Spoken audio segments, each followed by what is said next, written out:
अग्नि मेढक के टुकड़ों से प्रकाश के दो बादल निकले और धीरे धीरे आपस में मिलने लगे। मार्क्विस नानलॉन्ग चिल्लाकर बोले, इसका शरीर अमर है। अग्नि मेढक में वास्तव में ऐसी क्षमता है। लू वेयंग भी उतना ही झटकी दिखाई दे रहा था। अमर, इस दुनिया में कुछ भी सचमुच अमर नहीं है। इसकी जीवन शक्ति सामान्य राक्षस जानवरों की तुलना में बस थोड़ी अधिक शक्तिशाली है। कई रिकॉर्ड्स पढ़ने के कारण जायान को पता था कि एक अमर शरीर वास्तव में क्या होता है। प्राचीन अग्नि मेढक की भुजा काटने के बाद जायान ने देखा था कि यह कितना विचित्र दिख रहा था और उसे महसूस हुआ कि कुछ गड़बड़ है। परिणामस्वरूप उसने मार्क्विस नानलॉन्ग को बाधा बैरियर को समाप्त न करने के लिए चिल्लाकर कहा था, जिससे अग्नि मेढक को अपने आप को बहाल करने और भागने का अवसर नहीं मिल पाया। उस क्षण जायान ने एक ठंडी मुस्कान बनाई और एक बार फिर अग्नि मेढक के सिर की ओर इशारा किया। विशाल तलवार हवा में एक बार घूमी और फिर दो में बढ़कर मेढक के शरीर के दोनों हिस्सों पर गिर गई। नीली रोशनी की एक चमक के साथ दो धमाकों की आवाज सुनाई दी। अग्नि मेढक का सिर और शरीर तुरंत बर्फ की परतों में ढक गए। उसमें छिपी लाल रोशनी को सील कर दिया गया और उड़ने वाली तलवार के प्रहार से बिखर दिया गया। शरीर के नष्ट होने के बाद वहां केवल एक लाल गोला बचा था, जो प्राचीन अग्नि मेढक का राक्षस कोर डेमन कोर था। जब मार्क्विस नानलॉन्ग और लू वेयंग ने राक्षस कोर को देखा तो दोनों को थोड़ा लालच महसूस हुआ। आखिरकार यह एक अमर शरीर वाले प्राचीन जानवर का कोर था। संभवतः इसमें कुछ अजीब विशेषताएं होंगी, लेकिन जब दोनों ने जायान की पहले प्रदर्शित की गई क्षमताओं और उसकी विशाल प्रतिष्ठा को याद किया तो कोर के प्रति उनका लालच पूरी तरह से दब गया। आखिरकार दोनों को स्पष्ट रूप से पता था कि जायान ने जो क्षमताएं प्रदर्शित की थीं, उनके साथ उनकी जीत की संभावना केवल सिक्का उछालने कॉइन टॉस जैसी थी। इसके अलावा एक अज्ञात प्राचीन जानवर के कोर के लिए शत्रुता मोल लेना लायक नहीं था। डेविल फॉल वैली में खजाने के लिए बहुत अधिक अवसर होंगे। हालांकि जायान के पास कोई मन पढ़ने की तकनीक नहीं थी, लेकिन वह अनुमान लगा सकता था कि अन्य दो क्या सोच रहे थे। अग्नि मेढक के साथ हाल ही की लड़ाई में उनमें से किसी ने भी अपनी पूरी शक्ति का प्रदर्शन नहीं किया था, मानो वे जानवर को मारने के लिए पूरी तरह से जायान पर निर्भर थे। परिणामस्वरूप जायान ने एक शांत रुख बनाए रखा था, लेकिन सच्चाई ये थी कि वह अन्य दो कल्टिवेटर्स के प्रति और भी अधिक सतर्क हो गया था अगर वे मूर्खता का काम कर बैठते हैं। अब जब उसने देखा कि अभिव्यक्ति में क्षणिक बदलाव के बाद वे शांत हो गए हैं, तो जायान को राहत महसूस हुई। हालांकि वह लड़ाई से नहीं डरता था, लेकिन किसी भी जोखिम से बचना बेहतर होगा। जायान ने बर्फ की बाधा की ओर हाथ लहराया और राक्षस कोर को अपनी हथेली में बुला लिया। फिर एक स्पष्ट झनकार के साथ दो विशाल उड़ने वाली तलवारें 10 से अधिक छोटी तलवारों में टूट गईं और उसकी आस्तीन में गायब हो गईं। जायान ने सिर झुकाया और अपने हाथ में अग्नि लाल राक्षस कोर की ओर देखा और एक लंबी आह भरी। उसने डेविल फॉल वैली में अपने उद्देश्यों में से एक को पूरा कर लिया था। मार्क्विस नानलॉन्ग मुस्कुराते हुए बोले, ये काफी भाग्यशाली है कि प्राचीन अग्नि मेढक को मारने के लिए साथी दाऊ जायान हमारे साथ थे। चलो घोंसले के अंदर जाकर देखें। निश्चित ही भाई जायान भी अवशेषों पर मौजूद खजानों को देखने में रुचि रखते होंगे। जरूर। जायान ने राक्षस कोर को अलग रखा और सिर हिलाया। लू वेयंग ये सुनकर खुश हुआ और अपनी जादुई सरनों को हटाने के बाद तीनों जल्दी से पहाड़ी गुफा में प्रवेश कर गए। सच कहा जाए तो जायान ने गुप्त रूप से चांदनी चंद्रा सिल्वर मून को छोड़ने के बारे में सोचा था ताकि वह गुफा में पहले खजाने को हथिया सके। लेकिन ये देखते हुए कि अन्य दो कल्टिवेटर्स बेहद चालाक थे, वे जायान पर विशेष रूप से करीबी ध्यान दे रहे थे और उनकी कल्टिवेशन उससे बेहतर थी, तो बहुत संभव था कि उन्हें पता चल जाता कि उसने चांदनी को छोड़ा है। ये भी उल्लेखनीय है कि कल्टिवेटर के अवशेषों के बारे में कुछ अजीब था।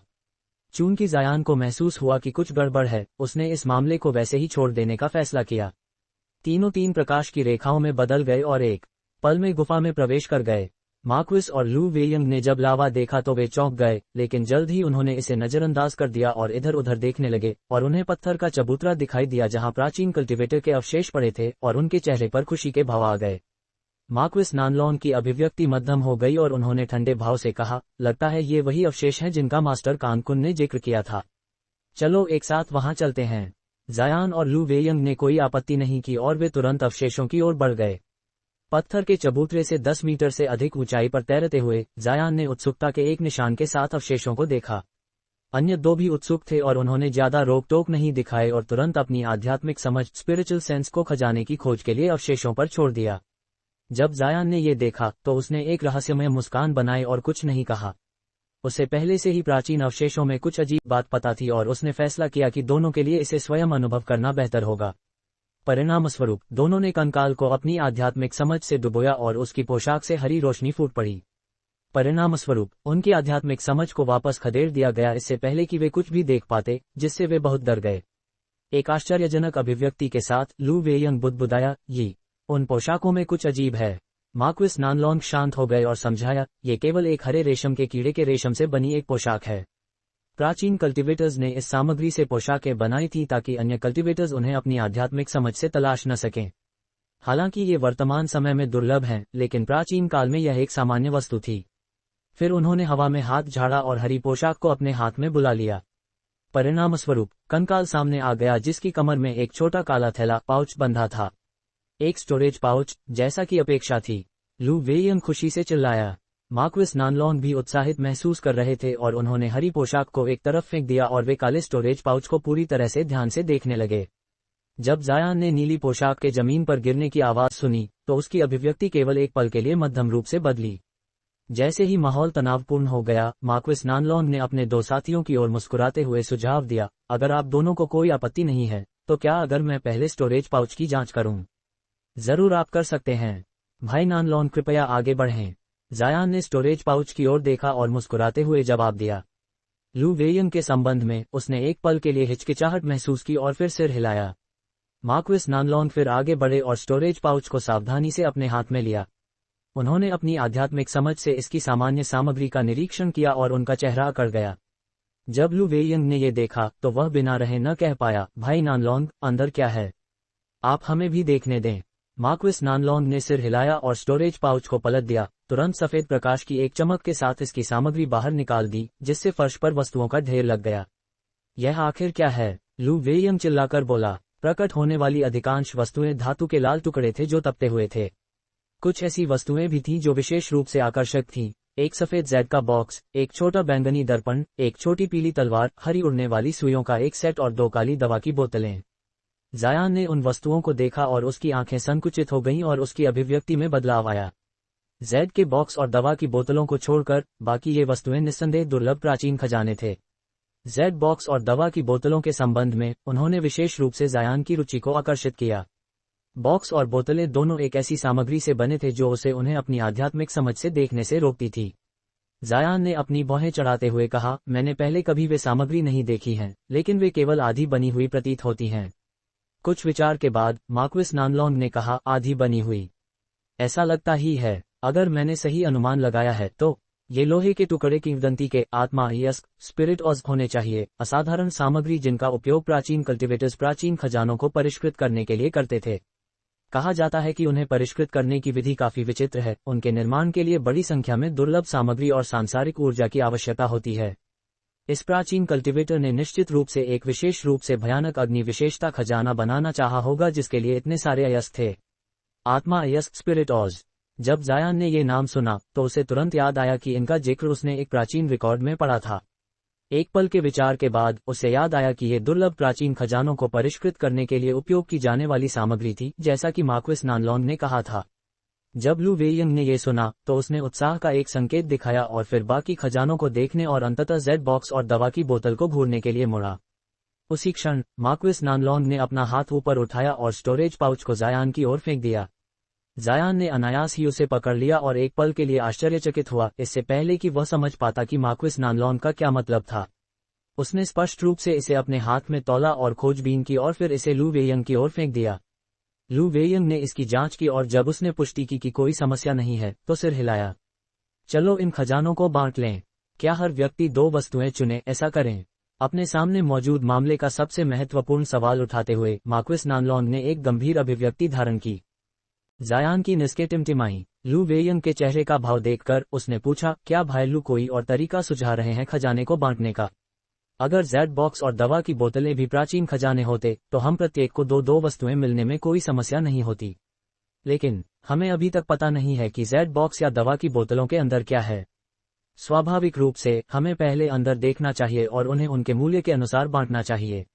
मार्क्विस नानलोंग ने उन्हें बीच में ही रोका और ऐसा कुछ कहा जो निष्पक्ष लग रहा था। लू वेयंग ने यह सुनकर अपनी भौहें चढ़ा लीं, लेकिन जल्द ही उसने सिर हिलाते हुए कहा, मुझे भी यही शर्तें मंजूर हैं। आप क्या कहते हैं साथी दाऊ जायान? मुझे कोई आपत्ति नहीं है। तो चलो वैसा ही करते हैं। जायान ने बिना कोई और विचार किए जवाब दिया। साथी दाऊ जायान काफी स्पष्ट बोलते हैं। मैं अंदर क्या है वह देखता हूँ। जायान के जवाब से काफी संतुष्ट दिखते हुए मार्क्विस नानलोंग ने अपना हाथ झाड़ा और सफेद बॉक्स को अपने हाथ में बुला लिया।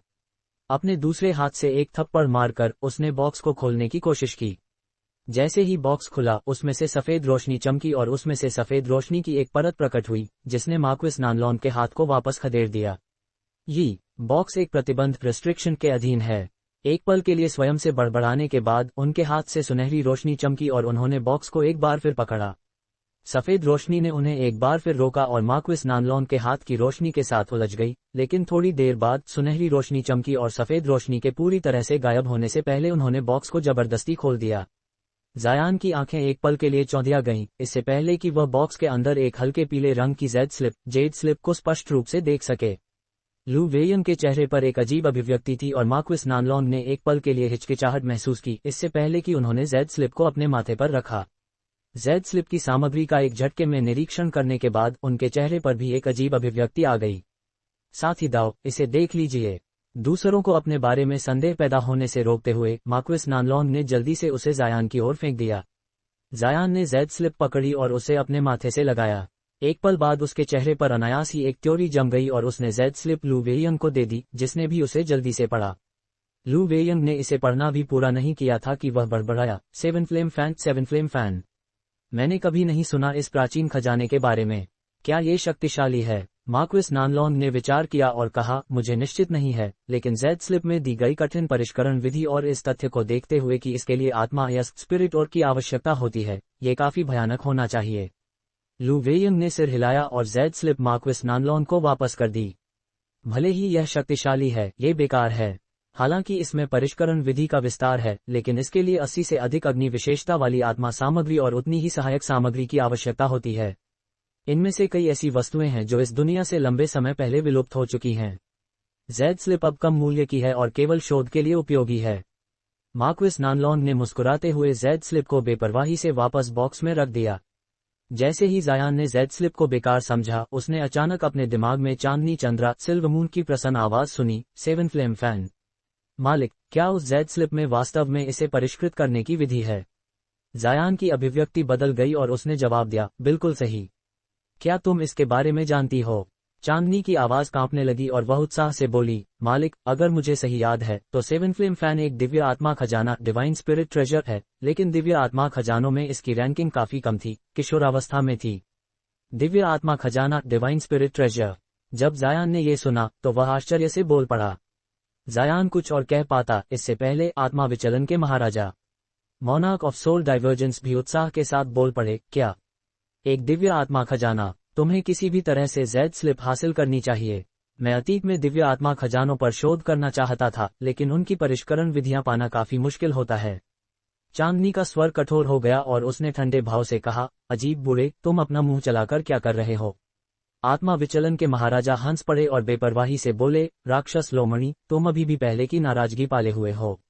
मैंने केवल तुम पर थोड़ा शोध करने का विचार किया था, क्योंकि मैंने कभी किसी ऐसे औजार आत्मा टूल स्पिरिट के बारे में नहीं सुना था जो बुद्धिमान हो। क्या तुम्हारे मालिक ने भी स्वीकार नहीं किया? तुम? जायान ने ठंडे भाव से कहा, बस काफी है चांदनी। मामला पहले ही बीत चुका है, इस पर टिके मत रहो। हालांकि यह आश्चर्य की बात है कि वरिष्ठ को दिव्य आत्मा खजानों के बारे में जानकारी है, लेकिन अभी विस्तार से बात करने का समय नहीं है। इसे बात के लिए टाल देते हैं। जायान ने तब अपनी नजरें जेड बॉक्स की ओर मुड़ी और देखा कि मार्क्विस नानलोंग ने दोनों काली दवा की बोतलें खोल दी हैं। चांदनी ने समझदारी से मामले को छोड़ दिया। हालांकि वह अभी भी आत्मा विचलन के महाराजा से खुश नहीं थी, लेकिन वह अभी भी जायान के नियंत्रण में थी। केवल कुछ सरल शब्दों के साथ वह उसे चुप रहने का आदेश दे सकता था। जब मार्क्विस नानलोंग ने एक काली दवा की बोतल खोली तो जायान को जो सुखदायक सुगंध निकलता महसूस हुआ, उसका मन हिल गया। मार्क्विस नानलोंग ने बोतल से एक चमकती हुई जैड हरी दवा की गोली मेडिसिन पिल निकाली और उसे अपनी हथेली में पकड़ा। उन्होंने हिचकिचाते हुए कहा, यह कोई सामान्य प्रकार की प्राचीन दवा की गोली नहीं है। हालांकि मुझे निश्चित नहीं है कि यह क्या है, लेकिन ये कुछ हानिकारक नहीं होना चाहिए। मुझे इसकी पहचान रिकॉर्ड से करनी होगी। एक मोहित नजर के साथ लू वेयंग ने धीरे धीरे कहा, बोतल में कितनी गोलियां हैं? मार्क्विस नानलोंग ने जायान और लू वेयंग की ओर देखा और उन्हें खाली दवा की बोतल दिखाई। वहां केवल एक ही गोली है, लेकिन ऐसा लगता है कि यह अविश्वसनीय रूप से मूल्यवान है। चलो दूसरी दवा की बोतल देखें, लू वेयंग ने अधीरता से कहा। मार्क्विस नानलोंग ने सिर हिलाया और दवा की गोली को बोतल में सील कर दिया और फिर दूसरी बोतल को खोलकर एक समान हरी दवा की गोली प्रकट की। परिणामस्वरूप मार्क्विस और वृद्ध व्यक्ति ने आपस में चिंता की एक नजर बदली। जायान मुस्कुराया और शांत भाव से पूछा, ऐसा लगता है कि यह प्राप्ति काफी अच्छी रही है। 3 प्राचीन खजाने, 2 अज्ञात दवा की गोलियां और एक प्राचीन खजाने की परिष्करण विधि। आपको क्या लगता है कि हमें इसे कैसे बांटना चाहिए? मार्क्विस नानलोंग ने अपने हाथ में 2 दवा की बोतलों को देखा और शांत भाव से कहा, हालांकि हम नहीं जानते कि ये आत्मा की गोलियां, स्पिरिट पिल्स क्या हैं, लेकिन साथ ही दाओ जायान को पता होना चाहिए कि हमने आध्यात्मिक दवाओं की तलाश में घाटी में प्रवेश किया था। साथ ही दाओ लू और मैं खजाने के हिस्से के रूप में उन्हें आपस में बांटने की योजना बना रहे हैं। ऐसा होने के नाते साथ ही दाओ जायान को अन्य प्राचीन खजानों में से पहले चुनने का अवसर मिल सकता है। हम आशा करते हैं कि आपको इससे कोई समस्या नहीं है। जब जायान ने ये सुना तो उसने अपनी बाहें चढ़ा ली और जमीन पर पड़े कई खजानों की ओर देखा। जायान ने अपनी थोड़ी को सहलाया और सिर हिलाया, आप दोनों साथी दाओ को मेरे बिना कहे ही उन प्राचीन गोलियों का मूल्य पता होगा। सच कहूं तो मैं एक प्राचीन खजाना लेने के बजाय उनमें से एक गोली लेना और अपनी कल्टीवेशन बढ़ाना ज्यादा पसंद करूंगा। जब अन्य दोनों ने जायान को सुना तो उनकी अभिव्यक्तियां तन गईं। मार्क्विस नानलोंग की अभिव्यक्ति एक पल के लिए बदली और फिर उन्होंने मजबूरन एक मुस्कान बनाई। साथ ही दाओ जायान की उम्र अभी भी कम है। अपने जीवनकाल के अंत में पहुंचे 2 लोगों के खिलाफ 2 दवा की गोलियों के लिए लड़ने की कोई आवश्यकता नहीं होनी चाहिए। केवल एक छोटे समय में आप प्रारंभिक नैसेंट सोल चरण में प्रवेश कर गए हैं। कल्टीवेशन के सबसे ऊंचे शिखरों तक पहुंचना आपके लिए काफी आसान होना चाहिए। जायान ने धीरे से कहा, मेरी उम्र और दवा की गोली चाहना 2 अलग अलग बातें हैं। मेरे सामने इतना अवसर होने पर इसे पूरी ताकत से पकड़ना स्वाभाविक है। हालांकि मैं उन 2 दवा की गोलियों के लिए अन्य सभी खजानों को छोड़ने को तैयार हूं। सच कहूं तो मुझे साधारण प्राचीन खजानों की कमी नहीं है। लू वेयंग जायान के दृढ़ प्रदर्शन से घबरा गया और उसने दांत पीसते हुए कहा, साथ ही दाओ जायान मजाक कर रहे होंगे। हम 2 दवा की गोलियां कैसे छोड़ सकते हैं? क्यों न ऐसा किया जाए, जब तक भाई जायान 2 दवा की गोलियों पर अपना दावा त्याग देंगे, हम उन्हें अपने हिस्से के सभी खजाने चुनने में प्राथमिकता देंगे। भाई नानलोंग, आप क्या कहते हैं? जब मार्क्विस नानलोंग ने यह सुना तो वे नाराज दिखे, लेकिन जल्द ही उन्होंने एक कड़वी मुस्कान बनाई और कहा, जब तक वे आत्मा की गोलियों पर अपना दावा त्याग देते हैं तो चलो साथी दाओ जायान को 2 खजानों को पहले चुनने दें। मार्क्विस नानलोंग के चेहरे पर अनिच्छा का भाव था। आखिरकार जब घोस्ट स्पिरिट सेक्ट ने मौलान मैदान में उन पर हमला किया था तब उनके अधिकांश प्राचीन खजाने नष्ट हो गए थे। अपने सामने इतने सारे प्राचीन खजाने देखकर वे उन्हें जाने देने को तैयार नहीं थे। हालांकि उन्हें पता था कि वे प्राचीन आत्मा की गोलियां उनके लिए कहीं अधिक मूल्यवान थीं। उस क्षण जायान के चेहरे पर हिचकिचाहट का भाव प्रकट हुआ, मानो वह उनके प्रस्ताव से ललचा रहा हो। जब लू वेयंग ने यह देखा तो उसने जल्दी से अवसर का लाभ उठाते हुए कहा, साथी दाओ जायान का जीवनकाल अभी बहुत लंबा है। बाद में अन्य गोलियां खोजने के लिए समय होगा। तुलना में आपको ये प्राचीन खजाने अभी आपके लिए उपयोगी लगने चाहिए। आपके पास एक और प्राचीन खजाना होना भविष्य की किसी भी लड़ाई में आपके जीवन को बचाने में निश्चित रूप से मदद करेगा।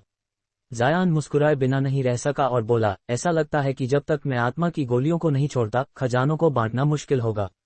ठीक है, चूंकि आप दोनों इतने ईमानदार थे तो मैं आत्मा की गोलियां आपको देने के लिए सहमत हूं। इसके अलावा मुझे 2 प्राचीन खजानों की आवश्यकता नहीं है, केवल वह दर्पण मिरर चाहिए। साथ ही खजाना परिष्करण विधि और आत्मा अयस्क मुझे सौंप दें। मैं औजार परिष्करण टूल रिफाइनमेंट में काफी रुचि रखता हूं। जायान ने अपना हाथ बढ़ाया और बैंगनी दर्पण को अपने हाथ में बुला लिया। दोनों ने एक पल के लिए एक दूसरे की ओर देखा और तुरंत जवाब दिया, तो फिर जैसा भाई जायान कहते हैं वैसा ही करते हैं। हालांकि उन्हें ये समझ में नहीं आया कि जायान एक प्राचीन खजाने के बजाय वह चीज क्यों चाहता था, लेकिन वे इस बात की और जांच करने से अनिच्छुक थे क्योंकि उनके पास पहले से ही प्राचीन गोलियां थीं। जायान ने उनके जवाब सुनकर शांत अभिव्यक्ति के साथ सिर हिलाया और प्रकाश की एक चमक में दर्पण को अलग रख दिया। जल्द ही उसने अपनी आस्तीन झाड़ी और हरी रोशनी के बादल में जेड बॉक्स और शिल्प सामग्री को उठा लिया, जिससे वे दृष्टि से ओझल हो गए। मार्क्विस नानलोंग और लू वेयंग ने प्रत्येक एक दवा की बोतल ली और उन्हें सावधानीपूर्वक अपने स्टोरेज पाउच में रख दिया। इसके बाद तीनों ने शेष 2 प्राचीन खजानों की ओर देखा। ऐसा लग रहा था कि उन्हें बांटना काफी अजीब होगा। जैसे ही मार्क्विस और वृद्ध व्यक्ति इस मामले पर हिचकिचा रहे थे, जायान ने आंखें झपकाईं और मुस्कुराते हुए कहा, ऐसा कैसा? मुझे प्राचीन खजानों की कमी नहीं है, इसलिए अगर आप दोनों के पास पर्याप्त आत्मा पत्थर स्पिरिट स्टोन्स हैं तो मैं उन्हें उचित कीमत पर आप दोनों को दे दूंगा। हम जायान के विनम्र प्रस्ताव को सम्मानपूर्वक स्वीकार करेंगे। मैंने काफी संख्या में आत्मा पत्थर लाए हैं। लू वेयंग ने खुशी से तुरंत सहमति व्यक्त की। आखिरकार प्राचीन खजाने ऐसी चीजें थीं जो खरीदी नहीं जा सकती थीं। मार्क्विस नानलॉन को विशेष रूप से प्राचीन खजानों की कमी थी और उन्होंने खुशी खुशी जायान के प्रस्ताव को स्वीकार कर लिया। उन्होंने तुरंत अपने पास मौजूद लगभग सभी आत्मा पत्थर इकट्ठा किए और जायान को सौंप दिए, जिसके परिणामस्वरूप सभी पक्षों के लिए एक संतोषजनक निष्कर्ष निकला। जब जायान ने देखा कि उन्होंने शेष 2 प्राचीन खजाने ले लिए हैं, तो उसने आकस्मिक रूप से अपना हाथ लहराया और नीले रेशम की पोशाक अजूर सिल्कवर्म रोप को अपने हाथ में बुला लिया और उसे अलग रख दिया। अन्य दोनों ने इसे खाली अभिव्यक्ति के साथ देखा, लेकिन चूंकि जायान ने 2 प्राचीन खजाने उन्हें सौंप दिए थे, इसलिए उन्होंने इस मामले को वहीं छोड़ दिया। हालांकि पोशाक दुर्लभ थी, लेकिन इसके अधिक उपयोग नहीं थे। अब जब खजाने उनके बीच बंट गए थे, तो उन्होंने लावा के किनारे उगी हुई घास की कटाई की, जिससे प्रत्येक व्यक्ति को कई डंठल मिले। आत्मा घास एक सामान्य वस्तु नहीं थी, क्योंकि यह इतनी कठोर परिस्थितियों में उगने में सक्षम थी। यह अग्नि विशेषता वाली गोल्डन यांग घास, गोल्डन यांग ग्रास साबित हुई, जो अग्नि विशेषता आत्मा की गोलियों को परिष्कृत करने के लिए उपयोग की जाने वाली एक उच्च श्रेणी की सामग्री थी। वहां और कुछ भी उनकी रुचि आकर्षित करने वाला नहीं था, इसलिए तीनों पत्थर के चबूतरे पर वापस इकट्ठा हुए और आगे की योजनाओं पर चर्चा की। जायान ने एक शांत स्वर में सबसे पहले कहा, चूंकि खजाना प्राप्त हो गया है, मैं घाटी की गहराइयों से निकलकर उसी मार्ग से वापस जाने की योजना बना रहा हूं जिससे आया था। क्या आप दोनों मेरे साथ वापस जाएंगे? मार्क्विस नानलॉन हंसे और बोले, साथी दाव जायान मजाक कर रहे होंगे। भाईलू और मैंने बड़ी मुश्किल से घाटी में प्रवेश किया है। हम इतनी जल्दी वापस नहीं जा सकते। आप जाने को इतने बेताब क्यों हैं? एक आकस्मिक स्वर में जायान ने उत्तर दिया, इसमें कुछ भी आश्चर्यजनक नहीं है। मैंने पहले ही मुनाफा कमा लिया है और मैं और अधिक जोखिम नहीं लेना चाहता। मेरे सामने कल्टीवेशन का मार्ग लंबा है। मुझे इतने खतरनाक क्षेत्र में रहकर उस मार्ग को छोटा करने का जोखिम उठाने में कोई रुचि नहीं है।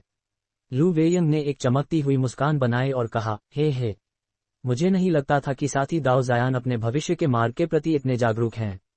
ये दुर्भाग्यपूर्ण है कि हम साथ वापस नहीं जा रहे हैं। साथी दाव जायान आगे बढ़ें और पहले घाटी छोड़ दें। एक अजीब अभिव्यक्ति पहने जायान ने पूछा, अकेले जाऊं? अगर मैं यिन यांग रिंग लेकर चला जाऊंगा तो आप दोनों ग्रेट नॉर्थ एसेंस लाइट्स को कैसे पार करेंगे? मार्क्विस नानलॉन ने जल्दी से जवाब दिया, भाई जायान को चिंता करने की जरूरत नहीं है। हमने पहले ही इस पर विचार कर लिया है। मास्टर कानकुन ने अपने समय के दौरान घाटी की गहराइयों में एक परिवहन गठन ट्रांसपोर्टेशन फॉर्मेशन पाया था। हालांकि ये यहाँ से काफी दूर है, इसलिए आपके लिए उसी मार्ग से वापस जाना तेज होगा। अगर यह करीब होता तो मैंने आपको पहले बता दिया होता। जायान की अभिव्यक्ति एक पल के लिए खाली हो गई, लेकिन जल्द ही उसने सिर हिलाते हुए कहा, तो ऐसा था। फिर मुझे विदाई लेनी होगी। मुझे आशा है कि आप दोनों को ढेर सारा खजाना मिले। जब मार्क्विस नानलॉन्ग और लू वेयंग ने जायान को विदाई लेते देखा तो उन्होंने जल्दी से जवाब दिया, आपके दयालु शब्दों के लिए बहुत बहुत धन्यवाद साथी दाव जायान। कृपया आगे बढ़ें। जायान मुस्कुराया और क्रिस्टलीय हड्डियों क्रिस्टलाइन बोन्स पर एक नजर डालने के बाद नीली रोशनी की एक लकीर में उड़ गया और एक पल में गायब हो गया। जब लू वेयंग ने देखा कि जायान दृष्टि से ओझल हो गया है तो उसकी मुस्कान गायब हो गई। मार्क्विस नानलॉन के संबंध में उन्होंने भावशून्य अभिव्यक्ति के साथ अपने स्टोरेज पाउच पर थप्पड़ मारा और कई छोटे सुनहरे पक्षी अटर्नल फ्लाइट ओरियोल्स जिन्हें उन्होंने पाला था बाहर निकाले। वे गुफा से बाहर उड़ गए और प्रकाश की किरणों में गायब हो गए। मार्क्विस नानलॉन ने आंखें बंद कर ली जैसे कुछ महसूस कर रहे हों। जब लू वेयंग ने ये देखा तो उसने अपनी भौहें चढ़ा ली, लेकिन प्रतीक्षा करते हुए चुप रहा। एक अज्ञात समय बीतने के बाद मार्क्विस नानलॉन की आंखें हिली और उन्होंने उन्हें खोलते हुए कहा, जायान सच में चला गया है। कम से कम वह हमारे आसपास कहीं नहीं है। इटर्नल फ्लाइट ओरियोल्स ने हमारे चारों ओर 5 किलोमीटर के क्षेत्र का निरीक्षण किया है और उन्हें उसका कोई निशान नहीं मिला है। लू वेयंग ने अपनी भौहें चढ़ाईं और पूछा, क्या आपने यह नहीं कहा था कि उसकी आध्यात्मिक समझ स्पिरिचुअल सेंस विशेष रूप से शक्तिशाली है? क्या वह आपसे छिप नहीं सकता? मार्क्विस नानलॉन ने अपनी थोड़ी को सहलाया और एक अजीब अभिव्यक्ति के साथ कहा, ढील दें। अगर वह सच में खुद को छिपाए हुए है तो वह निश्चित रूप से मुझसे नहीं छिप सकता। हालांकि मैं आपको यह नहीं बता सकता कि मुझे ये कैसे पता है। लू वेयंग को मार्क्विस नानलॉन के आत्मविश्वास पर कुछ संदेह हुआ, लेकिन थोड़ी और सोच के बाद उसने अपने हाथ जोड़े और एक मंत्र जाप किया और अपने चारों ओर जादू की मुद्राएं डाली, जिससे उनके चारों ओर प्रकाश का एक छोटा अवरोध बैरियर बन गया। मार्क्विस नानलॉन मुस्कुराए, लेकिन उनके चेहरे पर अस्वीकृति का भाव था। अवरोध लगाए जाने के बाद लू वेयंग ने अंततः कहा, बहुत सावधान रहने में कोई हर्ज नहीं है। हमने कभी साथी दाव जायान को पूरी तरह से नहीं समझ पाए, भाई नानलॉन। वह सच में हमें एक रहस्यमय एहसास देता है। और क्या आपको नहीं लगता कि जिस तरह से उसने कंकाल की ओर देखा वह कुछ अजीब था? मार्क्विस नानलोंग ने सिर हिलाया और कहा, भाई लू, आप बहुत संदिग्ध हैं। हालांकि उस युवक जायान के पास विशाल क्षमताएं हैं, लेकिन वह हड्डियों के पीछे का रहस्य नहीं जान सकता। ये केवल एक संयोगवश क्रिया होनी चाहिए। आखिरकार कंकाल काफी असाधारण दिखता था, इसे देखना स्वाभाविक है। कुछ और सोचने के बाद लू वेयंग ने विचारपूर्वक कहा, चाहे उसने इसे देखा हो या नहीं, ये सच है कि वह हमारे साथ यहाँ रहना नहीं चाहता था। शायद उसे लगता है कि अपनी क्षमताओं के साथ वह घाटी में अकेले खजाने की खोज करने में सक्षम होगा। तो जब तक वह हमारे रास्ते में नहीं आता, हमें बस और अधिक सावधान रहना होगा, यह मानते हुए कि शायद वह घाटी से बाहर नहीं गया है। चूंकि बहुत समय बीत चुका है, हमें जल्दी कार्य करना चाहिए। मार्क्विस नानलोंग ने आह भरी और कहा, मास्टर कानकुन द्वारा छोड़े गए रिकॉर्ड के अनुसार प्राचीन कल्टीवेटर का कंकाल ब्लड कर्स गेट को भंग करने की कुंजी है। चूंकि द्वार को इतने शक्तिशाली प्रतिबंधों से सील किया गया है, ये निश्चित रूप से कोई छोटी बात नहीं है। प्राचीन काल के दौरान ब्लड कर्स गेट अद्भुत खजानों का भंडार था। संक्रमित कल्टीवेटर की पारदर्शी हड्डियां इस बात का संकेत थीं कि उन्होंने पहले एक बार द्वार खोला था। मास्टर कानकुन के उन्हें प्राप्त न कर पाना हमारे लिए एक बड़ी सुविधा है। लू वेयंग ने आगे कहा, हालांकि हमने जो खजाने प्राप्त किए हैं, वे ब्लड कर्स गेट के पीछे संग्रहित खजानों जितने मूल्यवान नहीं होंगे।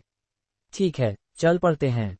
हालांकि ब्लड कर्स गेट दूर नहीं है, लेकिन जितनी जल्दी हम खजाने प्राप्त करेंगे, उतना बेहतर होगा। आपके शब्द उचित हैं, चलिए चलते हैं। मैं ब्लड कर्स गेट के पीछे की वस्तुओं को देखने के लिए उत्सुक हूँ। अगर मास्टर कानकुन को ब्लड कर्स गेट के पास कल्टीवेटर के अवशेष नजर न आते, तो हमारे पास इसे खोलने का कोई मौका नहीं होता। अतीत में जिन्होंने इस द्वार को प्रतिबंधों के अधीन किया था, वे इससे ज्यादा दूर नहीं हो सकते थे। हालांकि यह अजीब है कि वे कैसे मरे। उन प्राचीन कल्टीवेटर्स के साथ क्या हुआ, इसकी एक और कहानी होनी चाहिए। मुझे अतीत में उनके साथ क्या हुआ, इसमें कोई दिलचस्पी नहीं है। चलिए भाई नानलोंग। जल्द ही दोनों गलियारे से बाहर निकले और विशाल पहाड़ के किसी अज्ञात मार्ग की ओर उड़ रहे थे। उस समय जायान 50 किलोमीटर दूर था और बाहरी घाटी की वापसी के मार्ग पर था। चांदनी चंद्रा सिल्वमून की पहेली भरी आवाज ने उसके मन में पूछा, मालिक, क्या आप सच में जा रहे हैं? वे दोनों स्पष्ट रूप से आपसे कुछ छिपा रहे हैं। उस कंकाल के बारे में कुछ अजीब है। जायान ने जवाब दिया, मुझे भी ये पता है। ये संभवतः अन्य खजानों से संबंधित है। हालांकि मुझे लालच है, लेकिन मेरे पास इससे भी महत्वपूर्ण काम है, स्पिरिट किंडल फ्रूट। और घाटी में अभी भी अन्य खजाने हैं जो मेरे लिए उपयोगी हैं। चूंकि हम घोस्ट स्पिरिट सेक्ट से बहुत पीछे रह गए हैं, इसलिए मैं मार्क्विस नानलोंग और लू वेयंग की चाल में फंसने का जोखिम नहीं उठा सकता। तो ऐसा निकला कि डेविल फॉल वैली में वास्तव में मालिक के लिए स्पिरिट किंडल फ्रूट जितना मूल्यवान कोई अन्य खजाना नहीं है। हालांकि मालिक ने अंत में वह नीली रेशम की पोशाक क्यों ली? मुझे विश्वास नहीं होता कि मालिक वास्तव में उस वस्तु की तलाश में थे। जायान ने ये सुनकर एक मुस्कान दी। हे, खैर, मुझे यकीन है कि उन दो बूढ़ों को भी पता नहीं था कि मैंने इसे क्यों लिया। चांदनी ने परेशान होकर पूछा, मालिक, आपका मतलब क्या है? जायान ने तुरंत जवाब नहीं दिया। इसके बजाय उसने अपना हाथ बढ़ाया और अपने स्टोरेज पाउच पर थप्पड़ मारा। हरी रोशनी की एक चमक में एक रेशमी पोशाक उसके हाथ में प्रकट हुई। एक चटका के साथ जायान ने आसानी से पोशाक के कोने को फाड़ दिया। चांदनी ने इस दृश्य को देखकर चीख मारी। जायान की फाड़ने की क्रिया ने एक छोटे से कपड़े को प्रकट किया जिस पर आदिम शिष्टता के साथ कुछ लिखा हुआ था। जायान ने फिर नीली पोशाक को अलग रखा और कपड़े की समीक्षा करने लगा। जैसे ही जायान ने उस वस्तु को देखा, चांदनी भी उसे देखने में सक्षम हुई। एक नजर डालने के बाद वह चीख पड़ी, यह एक नक्शा है, संभवतः डेविल फॉल वैली का। चुप रहते हुए जायान ने नक्शे पर बने कुछ बड़े प्रतीकों को देखा और उसकी आंखें संकुचित होने लगीं। उस अपरिष्कृत नक्शे का अध्ययन करते समय जायान ने देखा कि ये डेविल फॉल वैली के समान प्रतीत होता है। हालांकि नक्शे पर कुछ विशेष क्षेत्रों को पूरी तरह से चिन्हित किया गया था, जिसमें घाटी के उन खंडों के साथ साथ चिन्हित स्थानों के निकटवर्ती स्थलाकृति का विवरण भी शामिल था। जायान चिन्हित क्षेत्रों के संदर्भ में अपनी स्थिति का पता लगाने में सक्षम था, लेकिन वह उनसे बहुत दूर था और उसे आगे के खतरों के बारे में अनिश्चितता थी। जायान ने एक पल के लिए स्वयं से बड़बड़ाया और फिर नक्शे को अलग रखकर सिर हिलाया। उसे पता था कि नक्शे में निश्चित रूप से कुछ महत्वपूर्ण रहस्य छिपे हुए थे, लेकिन स्पिरिट किंडल फ्रूट प्राप्त करने से पहले वह किसी भी विकर्षण का जोखिम नहीं उठा सकता था। यह अत्यंत महत्वपूर्ण था। चांदनी चंद्रा सिल्वमून को लगा कि जायान क्या सोच रहा है और उसने आगे कुछ नहीं कहा। जायान ने अपना हाथ पलटा और उसने अभी जो जेड बॉक्स प्राप्त किया था उसे निकालकर अपनी पीठ पर बंधी बांस की नली बैम्बू ट्यूब में रख लिया। फिर जायान ने उदासीन स्वर में कहा, 7 फ्लेम फैन को बनाने के लिए आवश्यक कई सामग्री लंबे समय पहले विलुप्त हो चुकी होंगी या गायब हो चुकी हैं। शायद वरिष्ठ सीनियर अपने सामग्री समानता ज्ञान के साथ ऐसी कुछ प्रतिस्थापन सामग्रियां खोज सकें जो वर्तमान कल्टीवेशन दुनिया में प्राप्त की जा सकें। अगर मैं वास्तव में इस खजाने को परिष्कृत करने में सक्षम हो गया तो मैं आपका सर्वोच्च सम्मान करूंगा। कुछ समय की चुप्पी के बाद आत्मा विचलन के महाराजा मोनार्क ऑफ सोल डाइवर्जेंस ने ठंडी हंसी हंसते हुए जवाब दिया, युवक, क्या तुम मुझे मूर्ख समझते हो? हालांकि मैं दिव्य आत्मा खजाने डिवाइन स्पिरिट ट्रेजर में काफी रुचि रखता हूं, लेकिन मैं बिना किसी कारण के परिष्करण विधि पर शोध करने वाला नहीं हूं। मुझे मत बताओ कि तुम्हें लगता है कि मैं कुछ साधारण तारीफ के लिए ऐसा करूंगा। जायान आश्चर्यचकित नहीं दिखा, इसके बजाय उसने ठंडे भाव से जवाब दिया, दिव्य आत्मा खजाने आसानी से परिष्कृत नहीं किए जाते। हालांकि मुझे पता है कि आप सामग्री समानता के ज्ञाता हैं, लेकिन मुझे विश्वास नहीं है कि आप वास्तव में ऐसा कर सकते हैं या नहीं। लेकिन अगर आप सफल हो गए तो मैं आपकी किसी भी मांग को पूरा करने में कोई कोताही नहीं बरतूंगा। क्या यह आपको संतुष्ट करेगा? जब उन्होंने ये सुना तो आत्मा विचलन के महाराजा रुक गए और फिर ठंडी आवाज में फुंकारे। एक घमंड भरे स्वर में उन्होंने कहा, अतीत में मैंने कुछ प्राचीन कल्टीवेटर खंडहरों में दिव्य आत्मा खजानों के लिए कुछ सामग्रियां पाई थीं और इन दुनिया विरोधी खजानों के बारे में जाना था। चूंकि ये खजाने प्राचीन कल्टीवेटर्स द्वारा आदरणीय माने जाते थे, इसलिए मैं काफी जिज्ञासु हो गया और उन पर विशेष ध्यान दिया। दुर्भाग्य से दिव्य आत्मा खजानों पर बहुत कम जानकारी थी और मैं उन पर कोई प्रगति नहीं कर सका। अब जबकि मैं न तो मनुष्य रह गया हूं और न ही भूत, मैं अपने शेष जीवन को इस कार्य में व्यर्थ बिताना नहीं चाहता। इसके अलावा मैं केवल कुछ प्रतिस्थापन सामग्रियों की तलाश करूंगा। मैं उन्हें परिष्कृत करने की नई विधि बनाने जैसा कठिन काम नहीं करूंगा। और जब मैं कर लूंगा तो मत भूलना कि मेरी आपसे एक मांग होगी। ठीक है, मैं सहमत हूं। जायान एक चमकती हुई मुस्कान के साथ सहमत हो गया। चूंकि उसके पास ग्रेट डेवलपमेंट आर्ट्स के संस्थापक प्रतिभाशाली व्यक्ति उपलब्ध था, जायान इस अवसर को बर्बाद नहीं करना चाहता था। हालांकि उसके पास पहले से ही एक और दिव्य आत्मा खजाना हेवन वॉइड कॉल्ड्रन था, लेकिन वह नहीं जानता था कि वह कब इसका उपयोग करने में सक्षम होगा। इसके अलावा दिव्य आत्मा खजाने स्वर्ग विरोधी अस्तित्व थे, इसलिए जितने अधिक उतना बेहतर। आत्मा विचलन के महाराजा इसके बाद चुप रहे। शायद वे पहले से ही जेड बॉक्स के अंदर की परिष्करण विधि की जांच कर रहे थे। उस मामले का निष्कर्ष निकलने के बाद जायान के शरीर के चारों ओर की रोशनी चमकदार हो गई और वह और भी अधिक गति से आगे की ओर उड़ गया। ...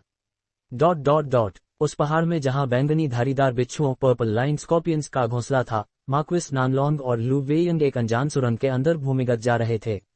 यह इतना अंधेरा था कि अपनी विशाल कल्टीवेशन के बावजूद वे केवल 10 मीटर आगे देख सकते थे। जैसा कि लू वेयंग मार्क्विस नानलोंग से 3 मीटर पीछे चल रहा था, उसने धीरे धीरे कहा, भाई नानलोंग, मुझे नहीं लगता था कि लावा क्षेत्र के अंदर इतनी ठंडी और नम जगह होगी। अब मुझे और भी अधिक विश्वास हो गया है कि ब्लड कर्स गेट यही है। मार्क्विस नानलोंग मुस्कुराए और बोले, तो ऐसा निकला कि भाई लू को इस बारे में संदेह था। आपको पता होना चाहिए कि ब्लड कर्स गेट का जिक्र मास्टर कांकुन द्वारा छोड़े गए रिकॉर्ड में भी नहीं था, अन्यथा घोस्ट स्पिरिट्स एक्ट निश्चित रूप से यहाँ होता। ब्लड कर्स गेट एक रहस्य था जो केवल उनके वंशजों के माध्यम से पारित किया गया था। आंखें सिकोड़ते हुए लू वेयंग मुस्कुराया और बोला, लेकिन अगर यह इस बात के लिए न होता कि आपको ब्लड कर्स गेट को खोलने के लिए 2 नासेंट सोल कल्टीवेटर्स की शक्ति की आवश्यकता थी, तो हो सकता है कि आपको मुझे साथ लेने की जरूरत न होती। एक हल्की हंसी के साथ मार्क्विस नानलोंग ने बेपरवाही से कहा, भाई लू मजाक कर रहे हैं। हम कई वर्षों से मित्र हैं। इतना लाभ प्राप्त करने के साथ ये स्वाभाविक है कि मैं आपको साथ लेकर आऊं। अन्यथा मैंने इस मामले को उस युवक जायान से क्यों छुपाया होता। ये सुनकर लू वेयंग ने समझदारी से मामले को छोड़ दिया और कहा, तो मुझे आपकी दया के लिए धन्यवाद देना होगा, भाई नानलोंग। केवल 2 लोगों द्वारा खजाने की खोज करते समय दूसरे पक्ष के प्रति थोड़ी सावधानी बरतना विवेकपूर्ण था। मार्क्विस नानलोंग को ये जता देने के द्वारा कि उसके पास अपने साथ कोई सावधानी बरतने का उपाय है, रास्ते में कोई झगड़ा नहीं होना चाहिए। वह विशेष रूप से इतनी अज्ञात भूमि में लड़ना नहीं चाहता था। मार्क्विस नानलोंग को पता था कि लू वेयंग क्या कर रहा था और उसने अपने मन में उपहास किया, जबकि बाहर से एक शांत अभिव्यक्ति बनाए रखी। दोनों चुप रहे क्योंकि वे गलियारे से नीचे जाते रहे और अंततः उन्हें आगे एक कमजोर रोशनी दिखाई दी। दोनों प्रसन्न हुए और तुरंत अपने कदम तेज किए और एक बड़ी गुफा के अंदर पहुंच गए। गुफा 300 मीटर से अधिक चौड़ी थी और छत से सफेद रोशनी में चमकते हुए 1 मीटर लंबे स्टैलेक्टाइट्स लटक रहे थे। लेकिन सबसे आकर्षक चीज गुफा के केंद्र में स्थित 30 मीटर चौड़ा गहरे हरे रंग का तालाब था। अपने पन्ने जैसे हरे रंग को छोड़कर इसमें कुछ भी असाधारण नजर नहीं आ रहा था। ये पता लगाने के बाद कि आसपास कोई प्रतिबंध रेस्ट्रिक्शंस मौजूद नहीं था, लू वेयंग ने पूछने से खुद को नहीं रोका, ब्लड कर्स गेट सच में यहाँ है? ये देखकर कि लू वेयंग ने गेट के अस्तित्व में अपने पिछले विश्वास के बावजूद अपना रुख बदल दिया है, मार्क्विस नानलोंग ने उसे एक नज़र देखा और फिर एक रहस्यमय मुस्कान प्रकट करते हुए कहा, ये बिना किसी शक के यही है। लेकिन चूंकि ब्लड कस गेट एक महत्वपूर्ण क्षेत्र था, मास्टर कान कुन ने जाने से पहले प्रतिबंधों को छिपाकर इस क्षेत्र को छुपा दिया था। फिर उन्होंने अपनी नज़रें गुफा के केंद्र में तालाब की ओर मोड़ी। लू वेयंग भटकाव में उसकी ओर मुड़ा और अचानक एक एहसास के साथ तालाब की जांच करने लगा। उस क्षण मार्क्विस नानलोंग ने अपनी आस्तीन लहराई और एक छोटा नीला झंडा निकाला। पलक, झंडा उनके हाथ से बाहर उड़ गया और बिना किसी निशान के तालाब में गायब हो गया। इसके बाद उन्होंने एक हाथ की मुद्रा बनाई और बड़बड़ाने लगे। तालाब की शांत सतह अचानक लहरदार होने लगी और धीरे धीरे घूमने लगी। घूर्णन आकार और तीव्रता में बढ़ने लगे जब तक कि इसके केंद्र में एक बड़ा भंवर व्हर्लपूल प्रकट न हो गया जिससे निनाद की आवाज निकल रही थी। एक वाटरस्प्लिट फ्लैग। मुझे नहीं पता था कि भाई नानलोंग के पास ऐसा दुर्लभ खजाना है, लू वेयंग ने आश्चर्य से कहा। मार्क्विस नानलोंग ने सिर हिलाया और कहा, ये कुछ भी नहीं है। पानी को बांटने के अलावा इसकी कोई अन्य क्षमता नहीं है। फिर उन्होंने जोर से चिल्लाते हुए अपने हाथ ऊपर उठाए और 2 जादुई मुहरों स्पेल सील्स से भंवर पर प्रहार किया। तालाब 10 मीटर चौड़ा हो गया और फिर उनके सामने एक मार्ग बन गया। बिना कोई और शब्द कहे मार्क्विस नानलोंग सीधे पानी में उड़ गए। लू वेयंग ने एक पल के लिए रुककर जल्दी से उनका अनुसरण किया। एक पल बाद लू वेयंग का चेहरा पीला पड़ गया। तालाब साधारण गहरा नहीं था, यह अत्यंत गहरा था। वह पहले ही 1 किलोमीटर नीचे की ओर उड़ चुका था और अभी भी इसका अंत दिखाई नहीं दे रहा था।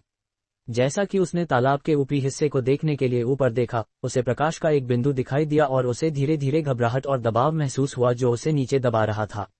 सौभाग्य से 300 किलोमीटर से अधिक की यात्रा के बाद उसने देखा कि मार्क्विस नानलोंग अचानक धीमे हो गए। वे अंततः तालाब के तल पर पहुंच गए थे। लू वेयंग को थोड़ी राहत मिली और वह नीचे उतर गया, अपने चारों ओर की रोशनी को वापस ले लिया। तालाब का तल एक गोल क्षेत्र था जो 30 मीटर से अधिक चौड़ा था, जो तालाब की सतह से भी बड़ा प्रतीत होता था। वाटरस्प्लिट फ्लैग पत्थर के फर्श के बीच में लगा हुआ था और नीली रोशनी के साथ चमक रहा था। इसके चारों ओर लंबी गहरे हरे रंग की पानी की दीवार थी जो तालाब की सतह तक फैली हुई थी। लू वेयंग ने अपने आसपास देखा और भौहें चढ़ाते हुए कहा, ब्लड कस गेट असाधारण रूप से अच्छी तरह से छिपा हुआ है। किसी को भी यह सोचने का कोई कारण नहीं मिलेगा कि तालाब में 1 किलोमीटर गहराई में जाना होगा। हालांकि ये समझ नहीं आ रहा है कि मास्टर कान कुन ने इसे कैसे खोजा। यह एक ऐसे व्यक्ति के रूप में जिसके पास उत्कृष्ट आध्यात्मिक समझ स्पिरिचुअल सेंस थी, संभवतः मास्टर कान कुन ने अपनी आध्यात्मिक समझ को सीधे तालाब की गहराई में डुबोया होगा। मार्क्विस नानलोंग ने संदेह के स्वर में कहा। चूंकि उन्होंने पहले इस मामले पर विचार नहीं किया था, इसलिए वे कुछ खोए हुए महसूस कर रहे थे। ये निश्चित रूप से संभव है, लू वेयंग ने अपनी ठोड़ी को सहलाया लेकिन उसकी नजरें टिमटिमा रही थीं। मार्क्विस नानलोंग ने एक पल के लिए स्वयं से बड़बड़ाया और फिर सिर हिलाकर इस मामले को अपने दिमाग के पीछे धकेल दिया। फिर उन्होंने अपने स्टोरेज पाउच पर थप्पड़ मारा और अपने हाथ में एक सफेद जेड पेंडेंट बुला लिया। उन्होंने पेंडेंट को हवा में छोड़ दिया और ये दोनों के चारों ओर घूमने लगा।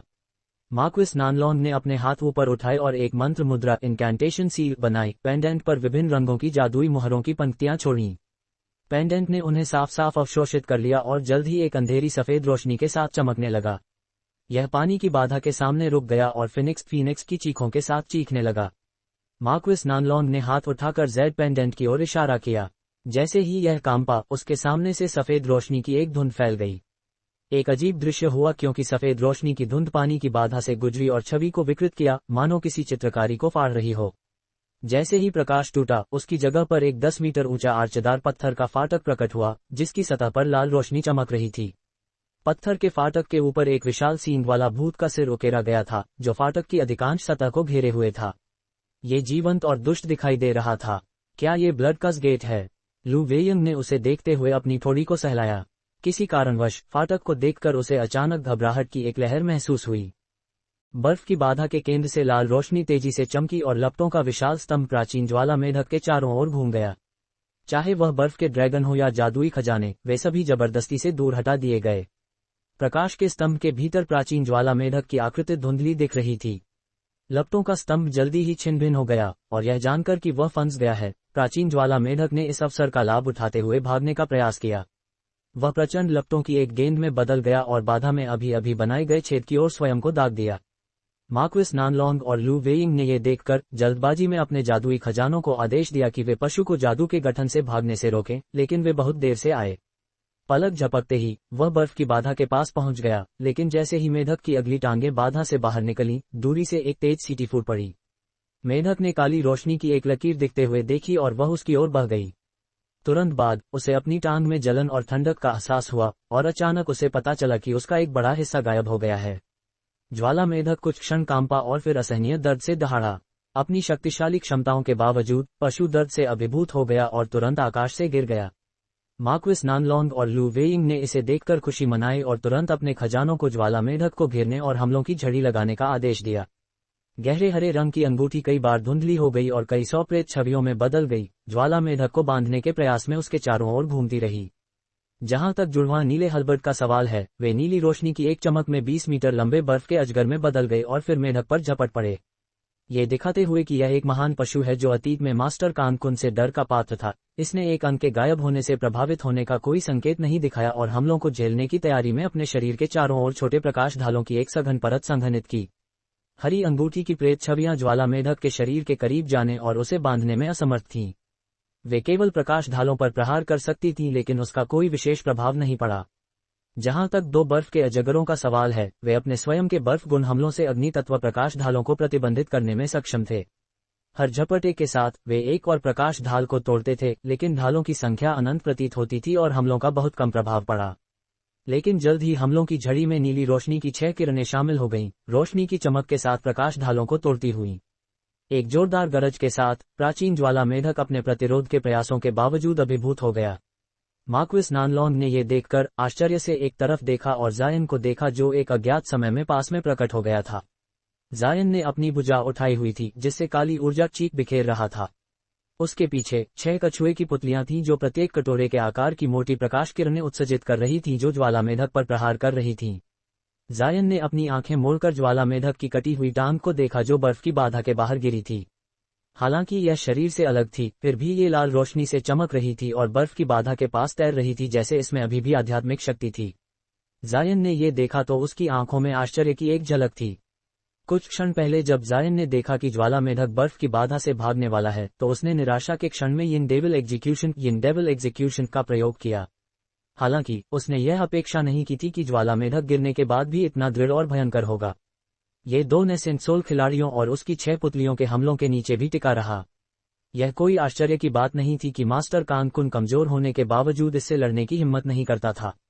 लू वेइंग ने चिल्लाकर कहा, साथी दाओ जायन, उसके शरीर के चारों ओर वे अग्नि गुण ढालें अनंत हैं। मुझे डर है कि हमें इसे अपनी बर्फ गुण क्षमता से रोकने की आवश्यकता होगी, अन्यथा इसमें बहुत अधिक समय लगेगा। जैसे ही प्रकाश ढालें नष्ट हुई वे धुंध में बदल गईं और केवल एक संक्षिप्त विलंब के बाद धुंध को वापस मेढक के शरीर में चूस लिया गया और प्रकाश ढालें फिर से प्रकट हो गईं। यह कोई आश्चर्य की बात नहीं थी कि लू वेइंग की आवाज चिंतित लग रही थी। लू वेइंग के इशारा किए बिना भी जायन को पता था कि क्या करना है। अपनी आस्तीन लहराते हुए उसने अपनी आस्तीन से 10 से अधिक चमकती हुई सुनहरी तलवारें उड़ा दीं। तलवारें एक बार उसके चारों ओर घूमी और फिर 3 मीटर लंबी तलवार में घनीभूत हो गईं जो सुनहरी रोशनी से चमक रही थी और एक शीतल आभा छोड़ रही थी। लू वेइंग और मार्क्विस नानलोंग ये देखकर हैरान रह गए। उन्होंने उम्मीद की थी कि वह ज्वाला मेढक से निपटने के लिए उस भयंकर नीली लपट का उपयोग करेगा, कुछ उड़ने वाली तलवारें नहीं। विशाल तलवार सामने आते ही जायन ने बिना भाव के अपना हाथ लहराया। सुनहरी रोशनी की एक चमक में विशाल तलवार जायन के सामने उड़ गई। फिर एक सांस के साथ उसने नीली लपट की एक कण विशाल तलवार पर फूंक दी, इसे प्रचंड नीली लपट की एक परत में लपेट दिया। उसने संकोच किया और फिर एक जादुई मुद्रा डालने के लिए अपने हाथ ताली बजाए, तलवार से दिव्य डिवाइन डेविलबेन लाइटनिंग को बाहर निकाला। गर्जना गूंजा, तलवार पर नीली लपटों के नीचे से टिमटिमाती हुई सुनहरी बिजली की असंख्य पतली चापें उठीं। जायन की आंखों में एक ठंडी चमक आए। जैसे ही उसने ज्वाला मेढक की ओर इशारा किया, जायन ने आदेश दिया, जाओ। हवा में गड़गड़ाहट हुई, इससे पहले कि तलवार सुनहरी लकीर में ज्वाला मेढक पर चलाई गई। हिंसक लेकिन अप्रभावी हमलों की एक श्रृंखला के बाद मार्क्विस नानलोंग और लू वेइंग का दबाव कमजोर होने लगा, जिससे ज्वाला मेढक को एक अवसर मिला। उसके शरीर से अग्नि लाल आध्यात्मिक रोशनी स्पंदित होने लगी। वह जोर से फैलने लगा जैसे कि एक और हमले से बाधा को तोड़ने का प्रयास कर रहा हो। पलक झपकते ही विशाल सुनहरी तलवार ज्वाला मेढक के सिर पर पहुंच गई, अपने पीछे कड़कड़ाहट छोड़ते हुए नीचे की ओर प्रहार किया।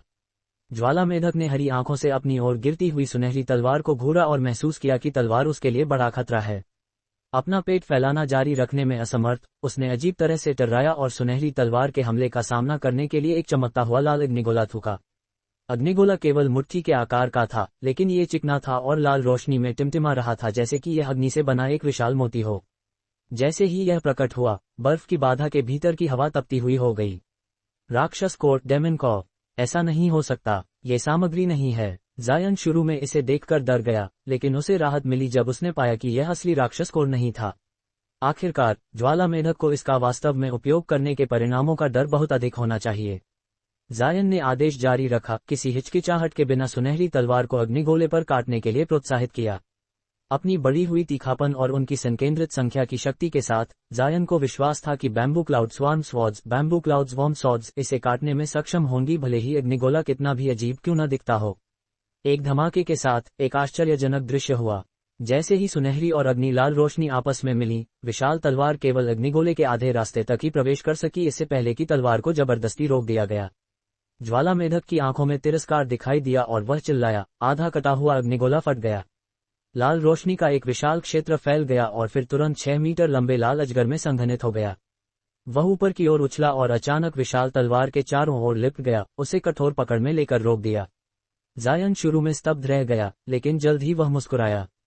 एक जादुई मुद्रा में अपने हाथों के साथ उसने विशाल तलवार की ओर इशारा किया और यह सुनहरी रोशनी से जोर से चमकने लगी। जल्द ही तलवार की सतह पर बिजली की चापें दिखाई देने लगी और उन सभी ने तलवार के चारों ओर लिपटे प्रकाश अजगर पर प्रहार किया, उसे जबरदस्ती खदेड़ दिया। विशाल तलवार ने इस अवसर का फायदा उठाते हुए एक कंपन के साथ गायब हो गया। एक पल बाद ये प्राचीन ज्वाला मेढक के ऊपर फिर से प्रकट हुआ और तलवार की सतह से उठती हुई नीली लपटों के साथ नीचे की ओर प्रहार किया। तलवार के प्रहार के नीचे ज्वाला मेढक के चारों ओर की प्रकाश ढालें विशाल तलवार से उठी नीली बर्फीली लपटों से पूरी तरह से जम गईं और टूट गईं। एक ही सांस में दर्जन भर से अधिक छोटी ढालें टूट गईं और विशाल तलवार नीचे की ओर बढ़ती रही, प्राचीन मेढक के सिर पर भयंकरता से प्रहार करती हुई। ज्वाला मेढक ने उम्मीद नहीं की थी कि स्थिति इतनी बुरी मोड़ लेगी। अपने पिछले हमले में उसने एक अग्निगोला छोड़ा था जिसने उसके शरीर की सार अग्नि को संघनित किया था, और बिना सांस लेने का मौका मिले विशाल तलवार ने उसकी रक्षा को तोड़ दिया और उसके सिर की ओर काट रही थी। उसकी आंखों में भय भर गया। बेबस ज्वाला मेढक केवल अपना मुंह खोल सका और एक सनसनाहट के साथ अपनी जेट काली जीभ को मुंह से बाहर लॉन्च किया। उसी क्षण वह अपनी पिछली टांगों पर झुका और कूदने के लिए तैयार हो गया। अगर यह कोई साधारण खजाना ब्लेड होता तो पशु की कार्रवाई का प्रभाव पड़ता। आखिरकार उसकी जीभ अविश्वसनीय रूप से मजबूत थी और बिना ज्यादा प्रयास किए सामान्य जादुई खजानों को रोकने में सक्षम होती। हालांकि बैम्बू क्लाउड स्वार्म स्वॉर्ड्स को ऑरिक एसेंस के साथ परिष्कृत किया गया था और वे साधारण उड़ने वाली तलवारों की तुलना में बहुत अधिक तेज थीं। जैसे ही जीभ ने तलवार को छुआ, वह सुनहरी रोशनी की एक चमक में कट गई, जबकि तलवार अपनी गति जारी रखती रही। कट जैसे ही प्राचीन ज्वाला मेढक 3 मीटर ऊपर कूदा, उसका विशाल सिर घूमता हुआ उसके शरीर से उड़ गया। इसके अतिरिक्त मेढक के चारों ओर की प्रकाश ढालें जल्द ही राख में बिखर गईं। लू वेइंग ने यह देखकर खुशी से चिल्लाया, ये हो गया। मार्क्विस नानलोंग ने आह भरी और एक मुस्कान पहन ली। फिर उसने एक जादुई मुद्रा में अपने हाथ पकड़े और बर्फ की बाधा की ओर चल पड़ा।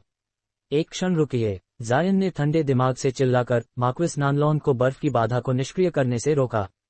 यह क्या है, भाई जायन? मार्क्विस नानलोंग के चेहरे पर एक परेशान अभिव्यक्ति थी और उसने अनजाने में अपना हाथ अपने भंडारण थैले पर रख लिया। लू वेइंग ने भी जायन की ओर देखा, उसके चेहरे पर सतर्कता की एक झलक थी। जायन ने उनकी कार्रवाइयों की ओर अपनी आंखें बंद कर लीं और शांत भाव से कहा, ये केवल इतना है कि मैंने अभी तक पुष्टि नहीं की है कि ज्वाला मेढक वास्तव में मर गया है। कृपया बहुत जल्दबाजी न करें भाई नानलोंग। क्या ज्वाला मेढक अभी भी जिंदा है? मार्क्विस नानलोंग और लू वेइंग ये सुनकर हैरान रह गए और उन्होंने जल्दी से बर्फ की बाधा की ओर नीचे देखा। उन्होंने पाया कि ज्वाला मेढक के बारे में कुछ अजीब था। उसका कटा हुआ सिर और शरीर अभी भी रोशनी से चमक रहा था और हवा में तैर रहा था। मार्क्विस नानलोंग ने अंतिम शरण ध्वज फॉर्मेशन फ्लैग को तालाब के कोने में गाड़ दिया।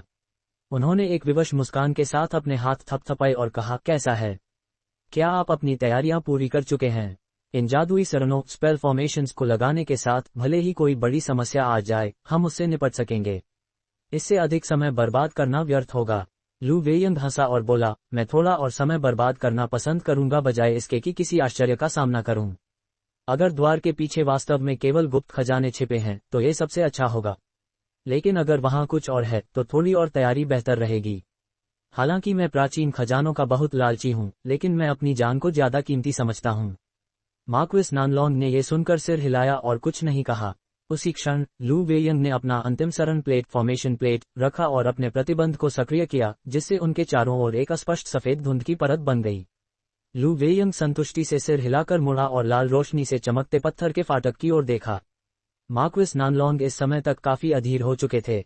जब उन्होंने देखा कि लू वेयंग ने अंततः काम पूरा कर लिया है, तो उन्होंने तुरंत अपनी कमर से एक स्टोरेज पाउच निकालकर हवा में फेंक दिया।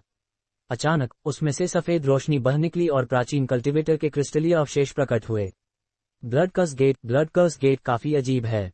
द्वार के प्रतिबंधों को तोड़ने के लिए या तो दाता का सार एसेंस या मांस की आवश्यकता होती है। मांस तो जाहिर है गायब है, लेकिन उसकी हड्डियों में अभी भी थोड़ी मात्रा में कल्टीवेटर का सार मौजूद होना चाहिए। मार्क्विस नानलोंग भारी आवाज में बोले। फिर उन्होंने एक सुनहरी उड़ने वाली तलवार थूकी और जमीन की ओर हाथ बढ़ाकर मुट्ठी बंद की। हड्डियां अचानक जमीन से उठकर हवा में 20 मीटर की ऊंचाई पर तैरने लगीं। मार्क्विस नानलोंग ने अपनी उंगली चलाई और एक सफेद जादुई मुहर स्पेल सील छोड़ी, जो उनकी सुनहरी तलवार के केंद्र पर प्रहार करती है। एक निनाद के साथ तलवार कांपने लगी और इसकी नोक से अचानक चमकदार सुनहरी रोशनी फूट पड़ी। जल्द ही तलवार की नोक इतनी चमकदार हो गई कि उसने सुनहरी रोशनी की एक गेंद छोड़ी। ये प्रकाश की गेंद फिर हवा में तैर रही हड्डियों पर प्रहार करने के लिए दौड़ पड़ी और सुनहरी रोशनी अचानक फट पड़ी। अनगिनत तलवार क्यू स्वॉर्ड ची की धाराएं अचानक कंकाल को चारों ओर से लपेटकर पूरी तरह से ढक लिया। एक पल बाद आकाश से हड्डी की धूल तैरने लगी। मार्क्विस नानलोंग की आंखों में प्रकाश चमका और उन्होंने अपनी आस्तीन लहराए। सुनहरी रोशनी की एक धुंध निकली और पारदर्शी हड्डी के सभी कणों को उठा लिया। हवा में मौजूद सुनहरी तलवार क्यू तब तक गायब हो चुकी थी। जब मार्क्विस नानलोंग ने देखा कि सुनहरी रोशनी ने पारदर्शी हड्डी की धूल को पूरी तरह से समा लिया है, तो वे संतुष्ट होकर लू वेयंग की ओर देखने लगे। जब लू वेयंग ने ये देखा तो उसे पता चल गया कि मार्क्विस नानलोंग क्या चाहते थे। उसने अपने हाथ थपथपाए और एक सफेद झंडा निकाला। एक हल्के से झटके के साथ झंडे के चारों ओर हवा इकट्ठा होने लगी। तब तक मार्क्विस नानलोंग पहले ही पैर मोड़कर बैठ चुके थे और उन्होंने एक हाथ की मुद्रा बना ली थी।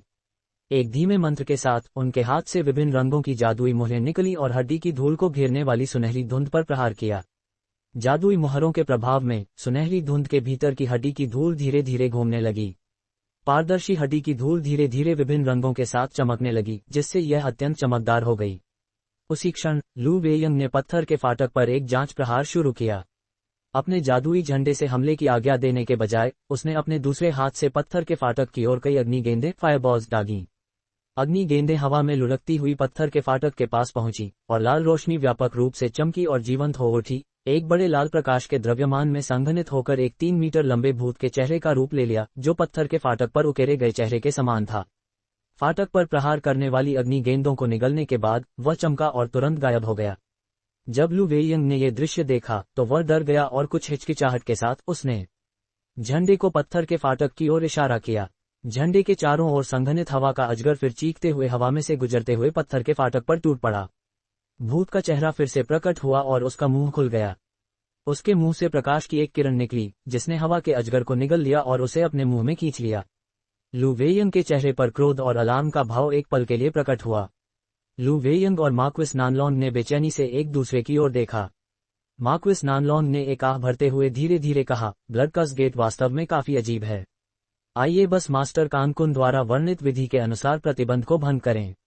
लू वेयंग ने अपनी थोड़ी को रगड़ा और वह सिर हिलाने के लिए मजबूर हो गया। हालांकि उसके पास अधिक शक्तिशाली हमले थे, लेकिन भूत का चेहरा वास्तव में विचित्र था। वह खुद को अति आत्मविश्वासी दिखाकर इस मामले को बिगाड़ना नहीं चाहता था। मास्टर कानकुन की अतीत में उत्कृष्ट प्रतिष्ठा को देखते हुए प्रतिबंध को भंग करने की उनकी विधि बेहतर साबित होनी चाहिए थी। जाओ, मार्क्विस नानलोंग ने आकाश में सुनहरी रोशनी की गेंद की ओर इशारा करते हुए जोर से चिल्लाया। यह एक निनाद के साथ शानदार ढंग से चमकी और पत्थर के फाटक की ओर बढ़ गई। लाल रोशनी टिमटिमाई और भूत का चेहरा फिर से प्रकट हुआ, लेकिन जैसे ही सुनहरी रोशनी भूत के चेहरे के पास पहुंची, यह अपने साथ ले जा रही हड्डी की धूल के साथ मिलकर सफेद रोशनी के बिंदुओं में बदल गई और भूत के चेहरे पर चिपक गई। जब भूत के चेहरे ने रोशनी के बिंदुओं को छुआ तो वह अचानक धुएं में घुलने लगा और धुआं जल्द ही पूरे पत्थर के फाटक को ढक गया। धुएं के केंद्र से अट्टहासी भूतिया चीखें जोर शोर से फूट पड़ी और लाल रोशनी लगातार टिमटिमाती रही। मोटे लाल लपेट टेंटिकल्स धुंध से निकलने लगे और आसपास की जमीन पर प्रहार करने का पूरा प्रयास कर रहे थे, मानो फाटक जीवंत हो रहा हो। लेकिन एक पल में ही उसे घेरने वाला धुआं भी गायब हो गया। जब मार्क्विस नानलोंग ने ये देखा तो वे चिल्लाए, अभी है, कार्रवाई करो। फिर उन्होंने अपने सामने की सुनहरी तलवार की ओर इशारा किया और एक मंत्र मुद्रा में अपना हाथ पकड़ा। अपने शरीर की संपूर्ण आध्यात्मिक शक्ति स्पिरिचुअल पावर को एक जादुई मुहर के माध्यम से उड़ने वाली तलवार में डाल दिया और सुनहरी तलवार एक चमकदार प्रकाश धारा में हवा को चीरते हुए निकल गई। लू वेयंग का चेहरा उदास हो गया और उसने अपनी अधिकांश आध्यात्मिक शक्ति झंडे में डालकर उसे बाहर फेंक दिया। सफेद रोशनी की एक चमक में झंडा कई हवा के अजगरों में बदल गया, जो सभी पत्थर के फाटक की ओर सीटी बजाते हुए जा रहे थे। एक पल में सुनहरी प्रकाश किरण और हवा के अजगर धुएं में प्रवेश कर गए और एक विश्व कंपने वाला कंपन पैदा हुआ, क्योंकि तूफान, सुनहरी रोशनी और लाल रोशनी आपस में उलझ गए, जिसके परिणामस्वरूप एक अराजक विस्फोट हुआ। तूफानों ने उस धुएं को उड़ा दिया जो पत्थर के फाटक की दृश्यता को स्पष्ट कर रहा था। जब मार्क्विस नानलोंग ने इसके पीछे क्या था ये देखा तो उन्होंने अपनी आंखें सिकोड़ लीं और देखा कि लाल रोशनी गायब हो गई थी, मानो प्रतिबंध पूरी तरह से भंग हो गया हो। इधर उधर देखने के बाद मार्क्विस नानलोंग ने अपनी छोटी सुनहरी तलवार को पत्थर के फाटक में आधा धंसा हुआ देखा। अपनी आध्यात्मिक समझ स्पिरिचुअल सेंस से एक आदेश भेजते हुए छोटी तलवार पत्थर के फाटक से बाहर निकली और खुद को 1 मीटर लंबी सुनहरी रोशनी की धारा में लपेटकर फाटक पर बेरहमी से प्रहार करने लगी। हिंसक गरज के साथ सुनहरी रोशनी तेजी से चमकी और पत्थर के फाटक के टुकड़े कुचल गए, जबकि हवा में खून की गंध फैल गई। लेकिन जब मार्क्विस नानलोंग और लू वेयंग ने पत्थर के फाटक के टुकड़ों को स्पष्ट रूप से देखा तो उनकी अभिव्यक्तियां बदल गईं। कुचले हुए पत्थर के टुकड़े मनुष्यों जैसे दिखते थे और उनमें से काले रंग का खून बह रहा था, जो खून की गंध का स्रोत था। दृश्य वास्तव में देखने के लिए भयावह था। हालांकि पत्थर का फाटक टूट चुका था, लेकिन दोनों कल्टिवेटर्स ने कुछ भी असाधारण नहीं पाया। इसके बजाय वहां एक काली सीढ़ियां थीं जो धरती के गहरे में जाती थीं। चलो, मैं स्पष्ट रूप से देख सकता हूं कि ब्लड कस गेट स्वयं में एक रहस्यमय खजाना है। मार्क्विस नानलोंग ने नीचे के रास्ते को देखा और लू वेयंग को पुकारा। फिर वे बड़े बड़े कदम उठाते हुए नीचे उतरने लगे। लू वेयंग लंबे समय तक उसी जगह खड़ा रहा। उसने ब्लड कस गेट के काले खून वाले अवशेषों और भूमिगत जाने वाले मार्ग की ओर देखा। तनावपूर्ण भौहों के साथ उसने एक लंबी आह भरी और मार्क्विस नानलोंग का अनुसरण किया। लू वेयंग को आश्चर्य हुआ कि गलियारा काफी छोटा था। ये केवल लगभग 60 मीटर नीचे गया और फिर वे एक भूमिगत हॉल में पहुंच गए। हॉल केवल लगभग 30 मीटर लंबा था और इसके केंद्र में एक भेंटने वाली मेज ऑफरिंग्स टेबल को छोड़कर पूरी तरह से खाली था। जब लू वेयंग हॉल में प्रवेश कर रहा था, मार्क्विस नानलोंग पहले से ही हॉल के केंद्र में खड़े थे और मेज पर रखी वस्तुओं को घूर रहे थे। उनका दिमाग पूरी तरह से सुन्न पड़ गया था। लू वेयंग हैरानी से उनके पास गया और उसने भी महसूस किया कि उसका दिल पूरी तरह से हिल गया है। Heaven essence fruit. अगर मैं सही हूं तो इनमें से एक खाने से व्यक्ति का जीवनकाल 100 साल तक बढ़ सकता है। वह बैंगनी मशरूम किंवदंती का हेवनमेंड मशरूम है। ये 10,000 साल पुराना होना चाहिए। इसमें किसी की कल्टीवेशन को कई दशक के समय के बराबर आगे बढ़ाने की शक्ति होनी चाहिए। वह चमकती हुई सुनहरी बांस, गोल्डन लाइटनिंग बैम्बू होनी चाहिए, 3 दिव्य लकड़ियों में से एक। और ये, लू वेयंग अपने आश्चर्य से जागा और बिना किसी मतलब के बड़बड़ाने लगा। वह अपने सामने रखी सभी वस्तुओं पर विश्वास नहीं कर पा रहा था और उसने अनजाने में कुछ कदम आगे बढ़कर उन्हें करीब से देखा। लू वेयंग के उत्साह में मार्क्विस नानलोंग ने ठंडे भाव से कहा, साथी दाओलू, अगर मैं आपकी जगह होता तो मैं इतनी जल्दबाजी नहीं करता। क्या आप सच में मानते हैं कि आत्मा दवाएं, स्पिरिट मेडिसिन्स यहाँ बस लेने के लिए पड़ी हैं? क्या आप हमारे आसपास की जांच करेंगे? भाई नानलोंग, ये समझ में आता है। लू वेयंग अपनी उत्तेजना से जागा और अलार्म के साथ अपने आसपास देखने लगा। लू वेयंग ने अंततः दीवारों पर लिखे कुछ ताबीज अक्षरों टैलिस्मैन कैरेक्टर्स को देखा और उसे एक झटका सा लगा। ये किंवदंती का सैंक्चुअरी गार्डियन फॉर्मेशन लगता है, एक बौद्ध जादुई शरण। ये यहाँ कैसे प्रकट हो गया है? जबकि मार्क्विस नानलोंग शांत दिख रहे थे, लेकिन वे औषधि जड़ी बूटियों को तीव्र इच्छा से घूर रहे थे और दिल से चाहते थे कि वे उन्हें झपट लें। वे बिल्कुल वही थी जिनकी दोनों को आवश्यकता थी। अब जबकि ये इतने करीब थीं, मार्क्विस नानलोंग और लू वेयंग को अपनी उत्तेजना और लालच को दबाना लगभग असंभव लग रहा था। जैसे ही मार्क्विस नानलोंग कमरे में प्रवेश किया, उन्होंने तुरंत औषधि जड़ी बूटियों को देख लिया और तुरंत उन्हें पकड़ने के लिए हाथ बढ़ाया, लेकिन उन्हें उम्मीद नहीं थी कि वहां इतनी अजीब जादुई शरण स्पेल फॉर्मेशन मौजूद होगी।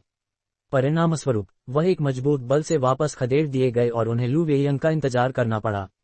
जब उन्होंने लू वेयंग को सैंक्चुअरी गार्डियन फॉर्मेशन का नाम लेते सुना तो मार्क्विस नानलोंग का दिल खुशी से झूम उठा।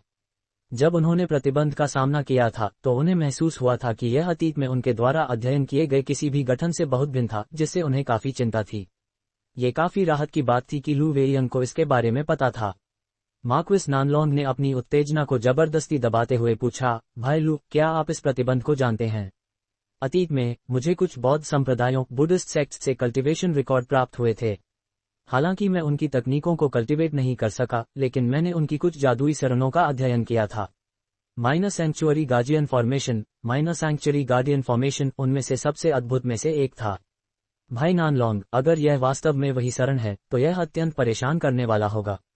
लू वेयंग ने मेज की ओर देखा और अपनी भौहें चढ़ाने लगा। मार्क्विस नानलोंग ने अविश्वास के स्वर में कहा, आपका क्या मतलब है? क्या ऐसा हो सकता है कि जादुई शरण को तोड़ा नहीं जा सकता? लू वेयंग ने एक गंभीर अभिव्यक्ति धारण की और समझाया, यह सैंक्चुअरी गार्डियन फॉर्मेशन एक अमर अलगाव शरण इमॉर्टल आइसोलेटिंग फॉर्मेशन है। यह इस दुनिया में कुछ प्रतिबंधों में से एक है जिसे केवल कच्चे बल ब्रूट फोर्स से तोड़ा जा सकता है। इसे तोड़ने के कोई अन्य तरीके नहीं हैं। हमें शरण पर लगातार विभिन्न प्रकार के हमले बिना किसी अंत के करने होंगे। हालांकि इसकी रक्षात्मक क्षमताएं दूसरों से ऊपर नहीं हैं, लेकिन ये शरण अविश्वसनीय रूप से टिकाऊ है और जब तक इसे पूरी तरह से नष्ट नहीं किया जाता, ये खुद को जल्दी से बहाल कर लेगी। अपने जिद्दी स्वभाव के कारण ये बौद्ध जादुई शरण के योग्य है। अपने कथन को सत्यापित करते हुए लू वेयंग ने अपना हाथ लहराया और अपने सामने 10 मीटर दूर मेज पर एक अग्नि गेंद फायरबॉल दागी। एक धमाके के साथ अग्नि गेंद विस्फोटित हो गई और मेज को छूने से पहले ही गायब हो गई। मेज के ऊपर आध्यात्मिक प्रकाश की एक परत संघनित हुई और सुनहरी रोशनी तेजी से चमकी। बाधा पर प्राचीन ताबीज वर्णों टैलिस्मैन कैरेक्टर्स की छोटी स्ट्रिंग्स दिखाई दी, जो छोटे चांदी के फूलों जैसी दिखती थीं। मार्क्विस नानलोंग की अभिव्यक्ति उदास हो गई। इसे पहले देख चुकने के कारण वे विशेष रूप से घबराए नहीं थे।